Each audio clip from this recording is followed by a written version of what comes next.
Avis vascular centre మన దేశంలోనే the best varicose vein hospital.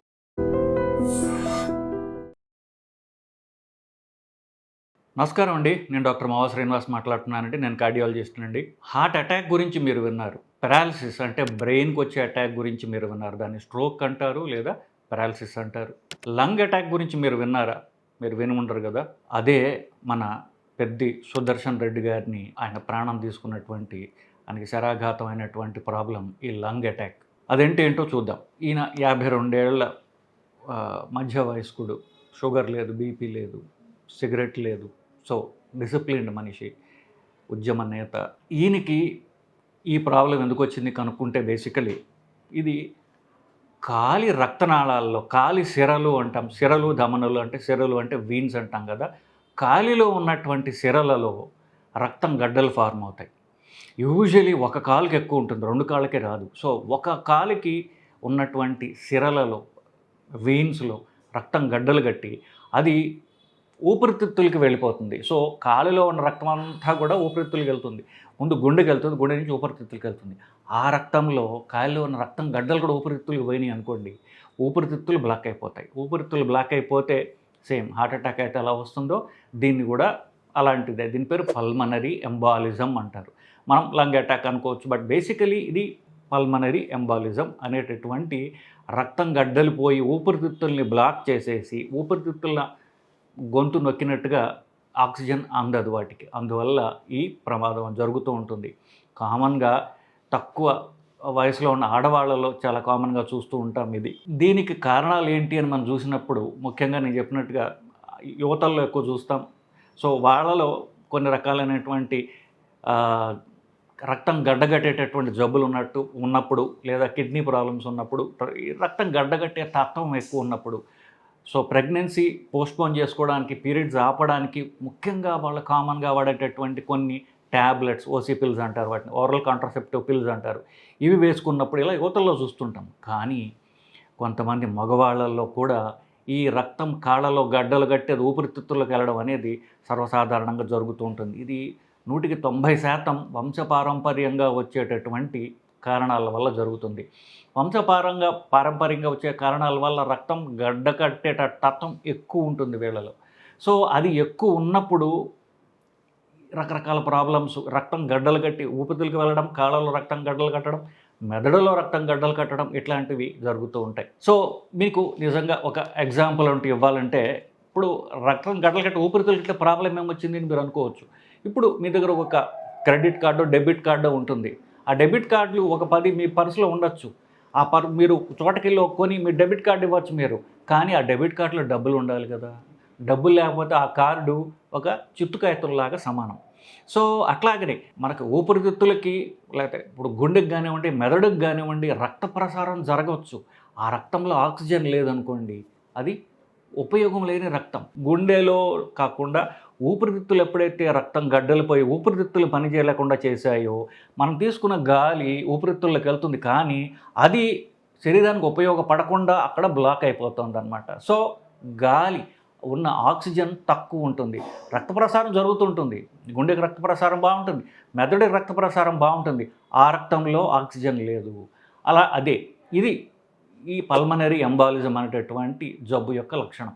ఈ లక్షణానికి ఒక సుగుణం ఉంది, ఈ జబ్బుకు ఒక సుగుణం ఉంది. అది వెంటనే అటాక్ లాగా రావడానికి కనీసం ఒక 2 వారాల నుంచి వార్నింగ్ సైన్స్ ఇస్తూ ఉంటుంది. అది మనం మిస్ అయినప్పుడు ఈ ప్రమాదం ఒక ఎమర్జెన్సీ లాగా జరగడం చాలా కామన్గా చూస్తూ ఉంటాం. సో రక్తం కాళ్ళలో గడ్డగట్టింది, సో కాలు ఏమవుతుంది, కాలు వాస్తుంది, కాలు వాచి నొప్పిగా ఉంటుంది. అప్పుడు రక్తం గడ్డగట్టిందని మనకు తెలుసుకోవాలి. సో ఆ నొప్పి చాలామంది పట్టించుకోకపోవచ్చు. ఆ రక్తం గడ్డ ఊపిరితిత్తులకు వెళితే కొంచెంగా నడుస్తుంటే ఆయాసం వస్తూ ఉంటుంది. ఇది కూడా మిస్ అయ్యారనుకోండి, ఆ రక్తం గడ్డ పేరుకుని పోయి ఒకేసారి పెద్ద గడ్డ ఊపిరితిత్తులకు పోతుంది, ఊపిరితిత్తులు మూసేస్తుంది. సో నేను చెప్పినట్టుగా దీనికి తీవ్రమైన ప్రాణాపాయందే, కానీ ఇది టైం ఇచ్చేటటువంటి ఒక ప్రాబ్లం. ఇది హార్ట్ అటాక్ వచ్చినా, పక్షవాతం వచ్చినా మనకి జనరల్గా పెద్ద టైం ఇవ్వదు. కొంచెం నొప్పి వస్తుంది, వెంటనే ఒక 20 నిమిషాల్లోనే హార్ట్ అటాక్ రావడం జరుగుతూ ఉంటుంది. పెరాలసిస్ అయినా అంతే, ముందు పెద్దగా సైన్స్ ఇస్తుంది, చాలా సటిల్గా ఇస్తాయి ఈ 2 కూడా. లంగ్ అటాక్ మాత్రము మీకు 2 వారాల దాకా టైం ఇస్తుంది. 2 వారాల దాకా మనం దాన్ని క్యూర్ చేసుకోవచ్చు. ఇది మనం అంత దీని గురించి మనం తెలియకపోతే మనకి కామన్గా దీన్ని మిస్ అవుతూ ఉంటారు. కానీ పట్టుకుంటే నిజంగా మనం విలువైన ప్రాణాలు మనం కాపాడుకోవచ్చు. సో రోగ లక్షణాలు అంటూ ఏంటో ఇప్పుడు దాకా మీకు చెప్పుకొచ్చా. రోగ లక్షణాలు ఏంటి? ఒక కాలు పిక్క, కాఫ్ అంటాం చూసారా, పిక్క భాగంలో కాలు పిక్క వాచడం, అది నొప్పిగా ఉండడం, అది దాంతో మొదలవుతుంది. అక్కడి నుంచి మెల్లమెల్లగా ఆయాసం పెరుగుతూ ఉండడం. నడుస్తూ ఉంటే అంతకుముందు నాకు బాగుండేది, ఇప్పుడు నాకు ఆయాసం పెరిగిపోయింది, అట్లాగా కూర్చుంటేనే ఆయాసంలాగా రావడం, ఇది ఇంకా పెరుగుతూ ఉంటుంది. చివరిగా కళ్ళు తిరగడం, ఎందుకంటే గడ్డలు పెరిగిపోయి ఊపిరితిత్తులు మూసేస్తున్నాయి అనుకోండి, కళ్ళు తిరగటం, బీపీ తగ్గిపోవడం, అది ఇంకా ఎమర్జెన్సీ. సో ఇవి రోగ లక్షణాలు బేసికలీ. ఇందాక అనుకున్నట్టుగా ఇది ఒక్కొక్క వయసులో ఒక్కొక్క కారణాలు ఉంటాయి. యువతల్లో కారణం చెప్పా, మగవాళ్ళల్లో కూడా రావచ్చు. దానికి కారణాలు వంశపారంపర్యంగా వచ్చే రక్తం గడ్డకట్టే తత్వం అని కూడా చెప్పా. పెద్దవాళ్ళల్లో కూడా ఎప్పుడు వస్తుంది? పెద్దవాళ్ళలో కాలుకి, తుంటికి కానీ మోకాలికి కానీ ఆపరేషన్ చేసుకున్నారు అనుకోండి, లేకపోతే యాక్సిడెంట్ అయ్యింది, కాలు విరిగింది, ఇది ఆపరేషన్ చేసుకున్నారు అనుకోండి, అప్పుడు వాళ్ళు కాలు కదపరు. ఎందుకు కదపరు? నొప్పి వల్ల కదపరు. సో కాలు నొప్పికి వాళ్ళు కాలు కదపకపోతే కాలిలో ఉన్నటువంటి రక్తం గడ్డలు కడుతుంది. గడ్డలు కట్టి మళ్ళీ ఇదే స్టోరీ స్టార్ట్ అవుతుంది. సో కాలు ఎప్పుడు నడుస్తూ ఉండాలి. నడుస్తూ ఉన్నప్పుడు ఏంటంటే అది మనం భూ ఆకర్షణ శక్తికి పైకి పంప్ చేయాలి కదా రక్తం. అది కాలు నడుస్తూ ఉంటే కాలు ఏం చేస్తుందంటే రక్తాన్ని పంప్ చేస్తుంది. సో అది గుండెకి వెళ్ళడానికి ఈజీగా ఉంటుంది. కానీ కాలు కదపకుండా ఏ కారణం చేతన కావచ్చు, పెరాలసిస్ వల్ల కావచ్చు, ఫ్రాక్చర్ల వల్ల, ఆపరేషన్ల వల్ల, ఏ కారణం చేత కాలు కదపకపోతే కూడా పెద్దవాళ్ళలో, ఎక్కువ వయసు ఉన్న వాళ్ళల్లో ఇది కామన్గా చూస్తూ ఉంటాం. సో నేను చెప్పినట్టుగా ఇది తీవ్రమైన లైఫ్ థ్రెటనింగ్ ప్రాబ్లమే, కానీ టైం ఇస్తుంది. సరేనండి, ఇది మరి లైఫ్ థ్రెటనింగ్ అంటున్నారు, నేను తెలుసుకోవడం ఎట్లా? చాలా సింపుల్. పల్స్ ఆక్సిమీటర్ అని కోవిడ్ టైంలో మీరు వాడేవాళ్ళు, వేలు ఇలా పెట్టుకోవడమే దానికి. సో వేలు పెడితే మీ రక్తంలో ఆక్సిజన్ అంతా అని చెప్తుంది అది. సో పల్స్ ఆక్సిమీటర్లో ఆక్సిజన్ కాన్సన్ట్రేషన్ తగ్గుతుంది. అది 94 కంటే తక్కువ ఉంటే అది ఆక్సిజన్ శాతము రక్తంలో తగ్గిపోయినట్లు లెక్క. ఆక్సిజన్ తగ్గుతుంది. ఒక్కొక్కసారి ఈసీజీ నార్మల్గా ఉండొచ్చు, గుండె స్కాన్ 2D ఈకో నార్మల్గా ఉండొచ్చు, చెస్ట్ ఎక్స్రే నార్మల్గా ఉంటుంది. సో ఇవన్నీ నార్మల్గా ఉన్నాయని ఒక్కొక్కసారి డాక్టర్లే బురిడి కొడతారు. ఆయాసంగా ఉంది, సో పేషెంట్ వస్తాడు, అతనికి ఈసీజీ నార్మల్, గుండె స్కాన్ నార్మల్, అంటే 2D ఈకో నార్మల్, ఛాతీ ఎక్స్రే నార్మల్, కానీ ఆక్సిజన్ శాచురేషన్ చూడకపోతే అది ఈ రక్తం గడ్డలు గట్టాయి, ఊపిరితిత్తులకు వెళ్ళే అవకాశం ఉంది అని కనుక వాళ్ళకి బుర్రకి తట్టకపోతే విలువైన ప్రాణాలు మనం కోల్పోతాం. విలువైన ప్రాణాలు కాపాడుకోగలము కూడా. ఈ పాయింట్ కనుక తెలిసినట్లయితే ఇదంతా బాగుందండి, మమ్మల్ని మేము ఎలా కాపాడుకోవాలి, ఈ చెప్పింది గుర్తుపెట్టుకోండి. ఆక్సిజన్ శాచురేషన్ తక్కువ ఉన్నది, కానీ మిగతా అన్నింటిలో ప్రాబ్లం జనరల్గా ఉంటాయి మ్యాసివ్గా. ఇప్పుడు ఫర్ ఎగ్జాంపుల్ సోషల్ రెడ్డి గారికి వచ్చినట్టుగా పెద్ద రక్తం గడ్డపోయి ఊపిరితిత్తులు మూసేసింది అనుకోండి, ఈసీజీలో 2D ఈకోలో తెలుస్తుంది, తేడాలు తెలుస్తాయి. ఫర్ ఎగ్జాంపుల్ దీనికి తెలిసింది, కానీ ఒక్కొక్కసారి తెలియకపోయినా కూడా ఆక్సిజన్ శాచురేషన్ తగ్గుతోంది అంటే అది రక్తం గడ్డలు ఊపిరితిత్తుకు వెళ్తున్నట్లే. అది మీరు డాక్టర్కి మీరు చెప్పినట్లయితే చాలా సింపుల్, ఒక్క ఇంజెక్షన్ ఇచ్చినట్లయితే మన ప్రాణాపాయం నుంచి తట్టుకోగలం. ఇన్ఫ్యాక్ట్ దురదృష్టవశాత్తు ఈయనకి అంతకుముందు మెదడులో రక్తం గడ్డలు కట్టడం జరిగింది. సో కొంతకాలం మందులు వాడి ఆపేసినట్టున్నారు. మందులు వాడి ఆపకూడదు, ఎందుకు? ఇది వంశపారంపర్యంగా వచ్చే రిస్క్ కదా.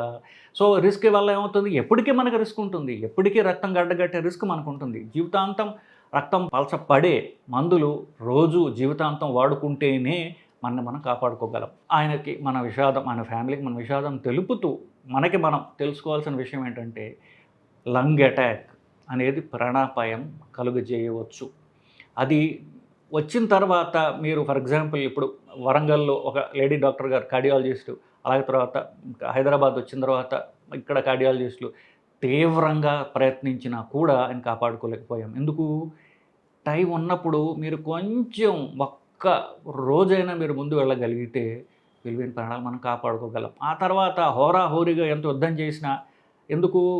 ఎప్పుడైతే ఊపిరితిత్తుల వల్ల ప్రాబ్లం వల్ల గడ్డగట్టి ఆక్సిజన్ అందట్లేదో, మెదడుకి 8 నిమిషాల కంటే ఆక్సిజన్ అందకపోతే అది ఫెయిల్ అవుతుంది. దాన్ని బ్రెయిన్ డెడ్ అంటారు. అప్పుడు శరీరం బతికినా కూడా పెద్ద అది మనిషి కాదు, శరీరం ఉంటుంది, మనిషి ఉండడు.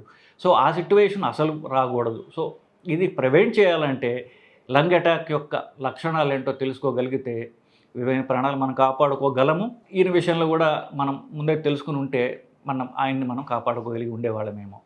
ఇదండి లంగ్ అటాక్ యొక్క లక్షణాలు, దాని యొక్క రిస్క్, మనం కాపాడుకోగలిగినటువంటి ట్రీట్మెంట్లు ఇది. సో దీనివలన విలువైన ప్రాణాలు కాపాడబడతాయని ఆశిస్తున్నానండి. నమస్కారం.